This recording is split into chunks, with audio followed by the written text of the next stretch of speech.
Panginoon, salamat sa lakas na ibinibigay ninyo sa akin. Salamat sa pagpapala. Salamat sa lagi kang nakahanda na ako'y tulungan palagi. Alam kong lagi kang nakasuporta sa akin.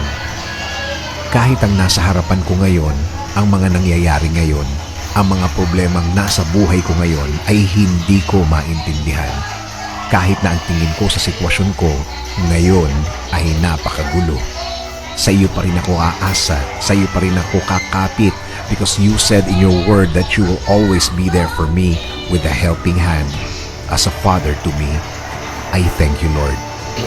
Hindi ako manghihina sa mga bagay na to. Hindi ako mawawalan ng loob, hindi ako matatakot dahil naniniwala ako na lagi kang andyan para ako ay sagipin sa mga problemadong araw tulad ng mga nararanasan ko, Panginoon.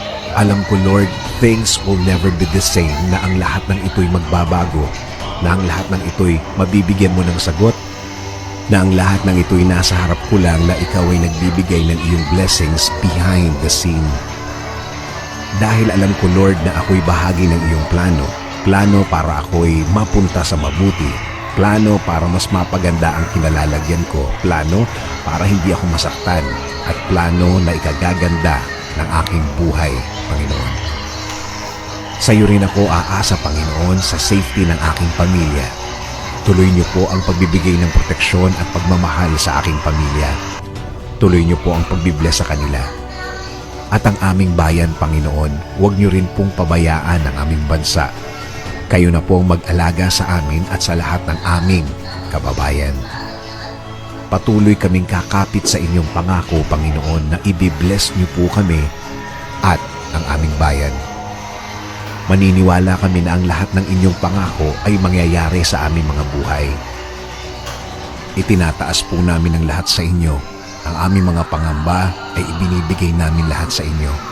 Panginoon, palitan niyo po ito ng kapayapaan at maraming pagpapala sa aming mga buhay. Kaya Panginoon, salamat sa pagmamahal mo, salamat sa pag-provide mo sa amin, at salamat sa tuloy-tuloy mong pagiging Ama sa amin.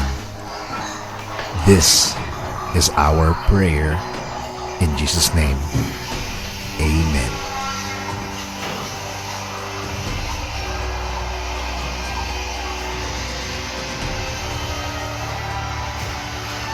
Thanks for watching. Paki-like and share ang video na napanood mo para mas maraming matulungan ng mga kababayan natin, hindi lang dito sa Pilipinas, hanggang sa ibang bansa. And don't forget to like and follow my page, Dennis Antinor Jr. Certified. Thanks!